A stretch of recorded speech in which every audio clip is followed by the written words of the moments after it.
I'm Kerrie Penny, and you're listening to Secret Heart Broadcasting. Hi, and welcome to Secret Heart Broadcasting. I'm Kerrie Penny. On this episode, we'll be speaking with Dr. Alison Macintyre from her home in Canada. Alison has a PhD in behavioral economics. She's a thought leader, an author, and a visionary when it comes to applying all that academic learning to reimagining the workplace of the future. And radical trust is a big part of that future, by the way. Hi, Kerrie. Thank you for having me on your show. Oh, I'm so glad you're here. And I have a deep interest in learning more about the nervous system. Can we talk a little bit about how you came to be so interested in the human nervous system? Yeah, how did the creative journey all begin? So the short version is the first sort of 25 to 26 years of life, there was a lot of adversity, let's say it like that, and meant that my nervous system was wired in a certain way. So from an early, quite early in my process of being an adult, I needed to learn how, like, what the nervous system was and what was going on and why, I was kind of very jumpy and have all of this anxiety. It sounds like you were kind of early. The idea of regulating a nervous system is fairly new, I think, to the public kind of discourse. I have an interest in that as well, based on my early years. But it sounds like you were kind of curious at a time when most people weren't curious. Mm-hmm. So I have a lot of curiosity about a lot of things. To start with, why is the world as it is? Why are people the way they are? But when it came to the nervous system, that was a necessity, both a personal necessity and an academic necessity. It kind of came together at the same time that I had symptoms of anxiety and such things that I had to, find out what was going on and why. And about the same time, I was doing my PhD and in behavioral economics and all sorts of behavioral sciences, and we were doing lab experiments that were measuring people's heart rate variability in response to psychological priming.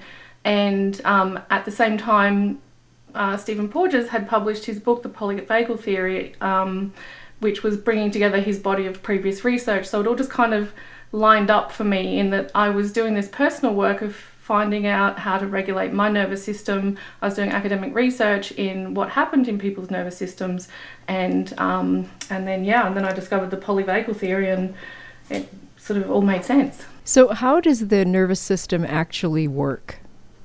How does the nervous system? So when I'm talking about this, I'm talking about the autonomic nervous system, which is made up of the parasympathetic and the sympathetic nervous system, which is all the stuff that goes on in your body that you don't really pay attention to, like breathing, heart rate, blood pressure, all that sort of stuff.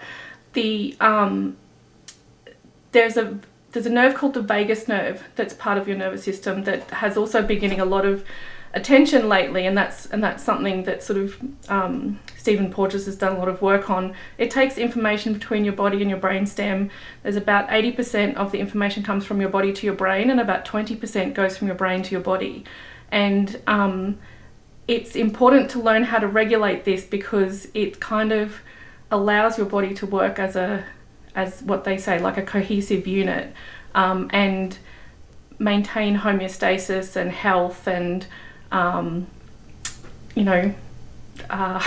live a good life. It is really about living a feeling of safety and living a good life. So, yeah.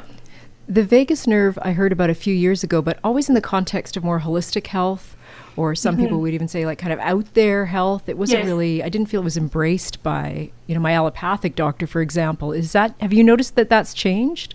Oh, absolutely. I mean, I first heard about it in a like medical setting, from a doctor talking about vagal tone, but the I think it's definitely been embraced as a in the mainstream, because it just, like, the more we understand about how much work this nerve does, and it goes all through your body. It's called the wandering nerve as well, and so it's like a bidirectional information superhighway that takes all this information from your organs everything that's happening, like what's happening with your heart, with your gut, you know, like there's the gut brain axis as well that like you will have heard about.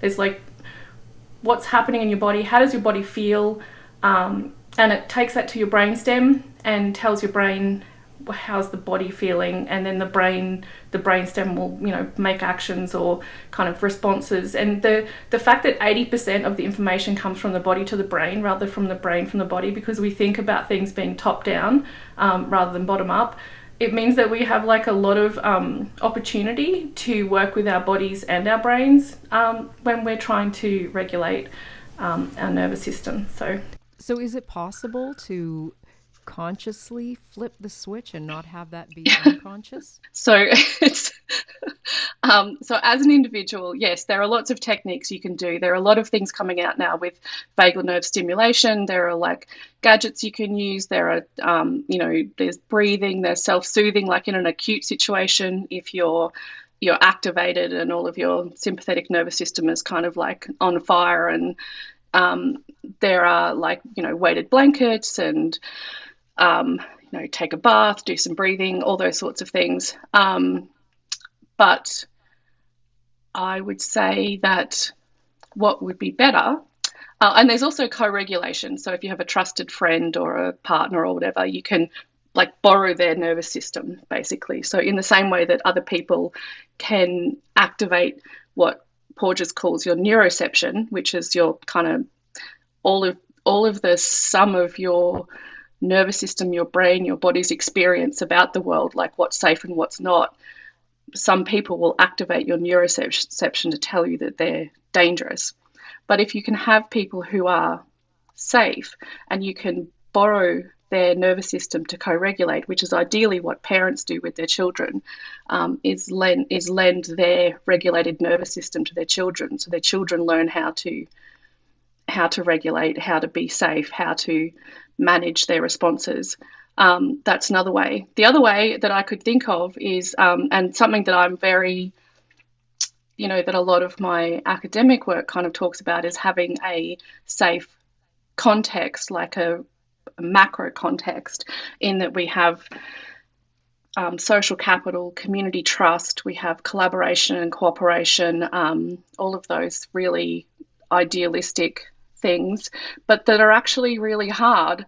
Like I think, you know, I think those things are actually really hard because they require us to be in our prefrontal cortex and making hard decisions, holding dialectic, you know, two things can be true at the same time, all that sort of thing. So the short answer is yes, there are ways of regulating, and there are kind of like micro, meso, macro, I guess. I have never really thought about, I mean, of course I've thought about the individual and the collective, but never in terms of like a nervous system co-regulation, right? I've always felt like that's the responsibility of the individual to get it together. And I'm fascinated by this viewing it through a collaborative, collective lens. I don't know if there's more to be said about that, but what?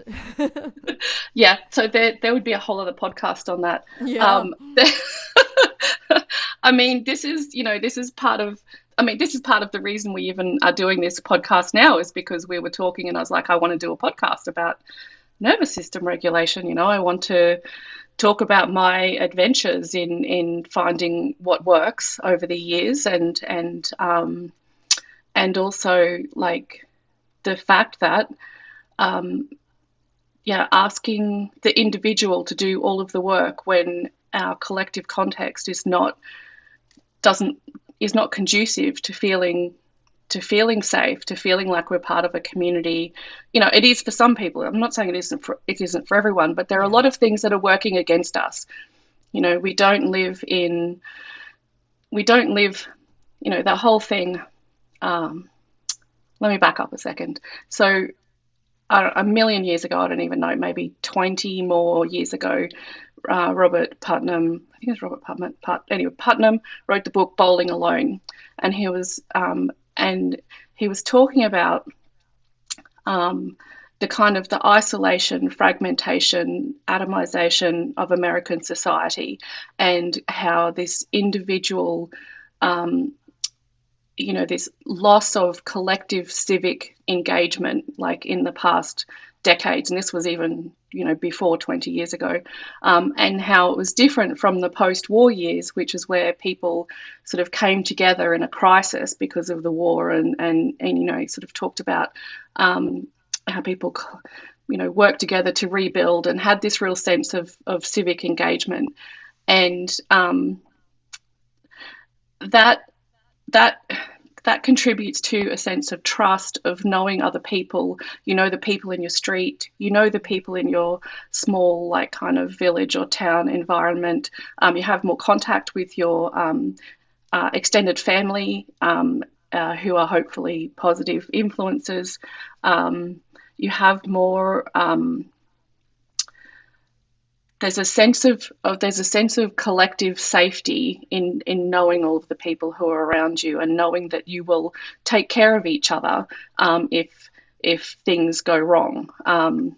There's so much I can say about that. I mean, I noticed in Spain, I lived in Spain for a little while, and a couple of years, and I noticed with my friends' family, like every time they would get together, there'd be all the aunties, all the great aunties, all the cousins, when there was a big family fiesta thing, and all of the kids belonged to everybody. Like, everyone would pick up the kids and talk to the kids, and they were like, I didn't see kids have tantrums, like that I would see and every evening, before dinner, the grandparents or whoever would take the kids for a walk in the local area, and everyone's talking to each other, and the local kind of neighborhood all gets together, like before dinner, like in the street, just happens to run into people, and there's just this kind of sense of knowing your community that was just very different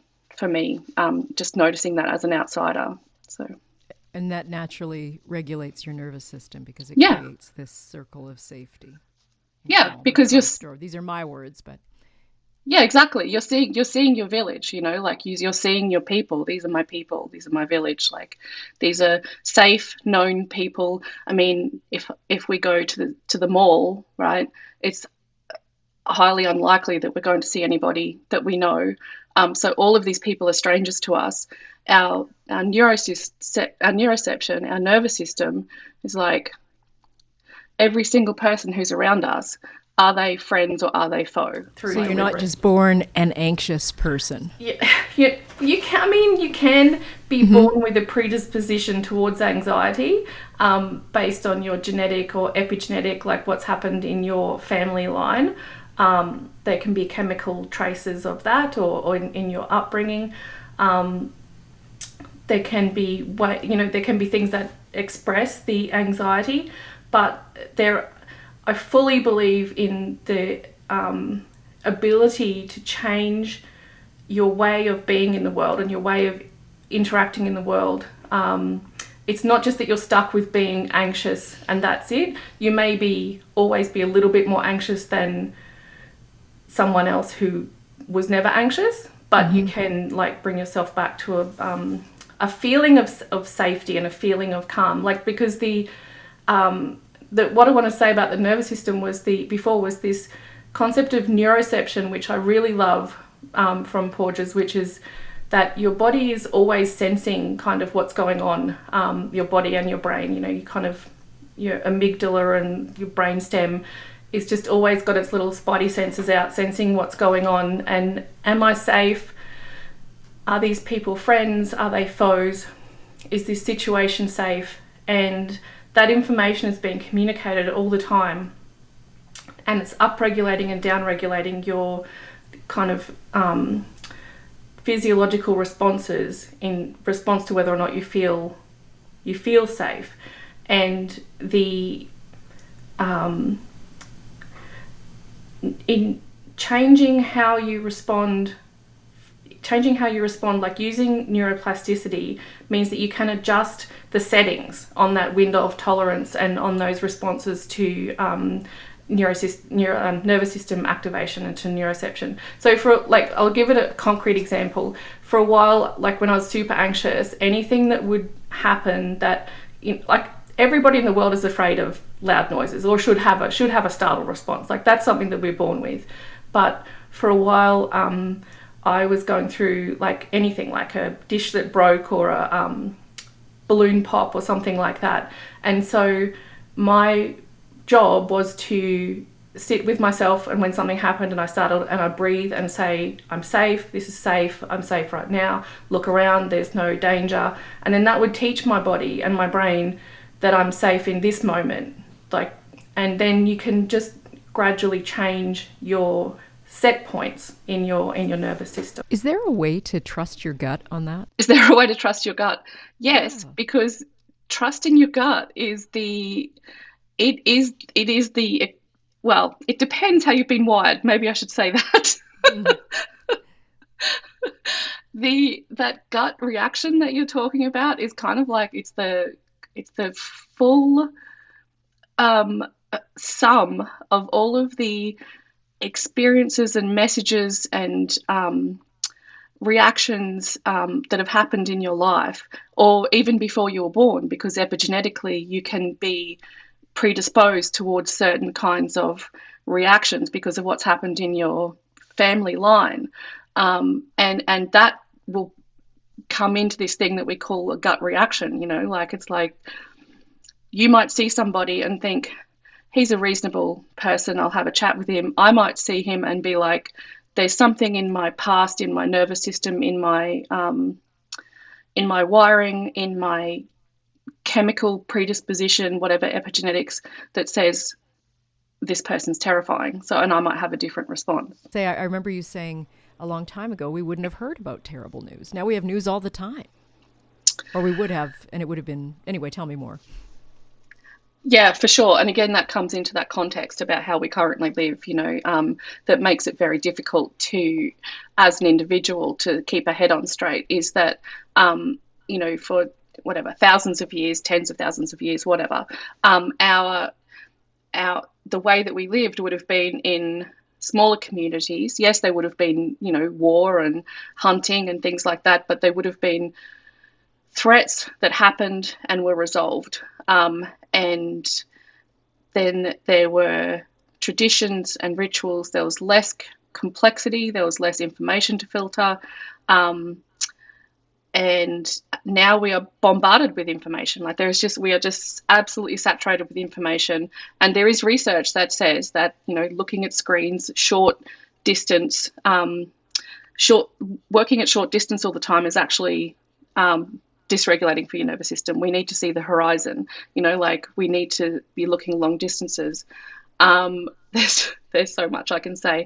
Being in toxic workplaces, being in a workplace with aggressive managers, or even people who think that managing by fear is the most efficient way to go, has you in survival mode. I don't watch the news anymore. And I used to be a news junkie. I used to work in news.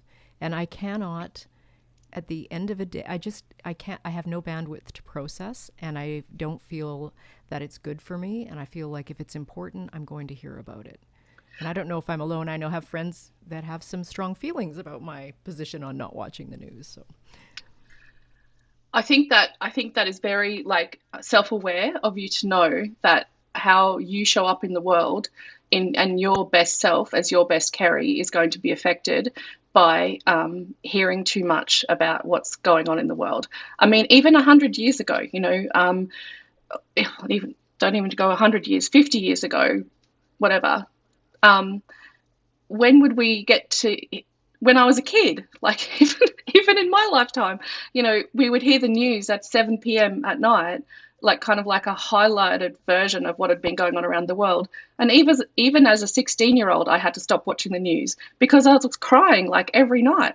Like it was, it was not healthy. It was just like this. These are so many things going wrong that we personally can't do anything about. And if you care about humans, you care about humanity, and you understand that this is wrong on so many levels, I'm like, of course you're going to be upset, and there's no resolution for you. You can't jump through the screen and help those people. You're activated with no resolution.